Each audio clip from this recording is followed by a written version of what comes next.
gouvernement présente cela comme des groupes de niveau ou de besoin. C'est-à-dire qu'ils pensent en réunissant les élèves les plus en difficulté d'un côté, les élèves moyens de l'autre, les élèves forts de l'autre, on va faire progresser tout le monde. Or, nous savons, par les différentes études qui ont été menées, que ça ne fonctionne pas, que c'est un échec, et on refuse en fait ce tri, qui est un tri social, clairement. Ce dont on a besoin, c'est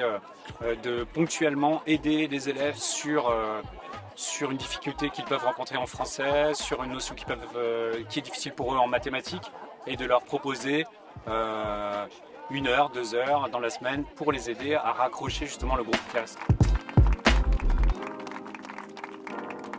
J'ai choisi de scolariser mes enfants dans l'enseignement public, qui est un enseignement mixte et au niveau social aussi. Et même si c'est pas exprimé entre groupes de besoins, groupes de niveau, les enfants ils sont pas bêtes et à partir du moment où il y aura les classes de fête, des enfants vont psychologiquement se sentir en effet parqués comme faibles avec cette étiquette d'élèves plus faibles que les autres, et je suis pas sûre que psychologiquement ça leur permette de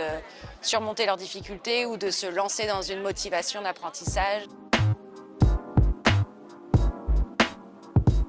On a vraiment l'impression d'un grand bond en arrière vers une conception très réactionnaire de l'éducation. Depuis les années 80, je dirais depuis les réformes Jospin, on est sur l'idée quand même d'une école qui doit élever le niveau général des savoirs pour toute la population, qui doit tirer tous les enfants vers le haut et au maximum leur donner les mêmes chances de réussite.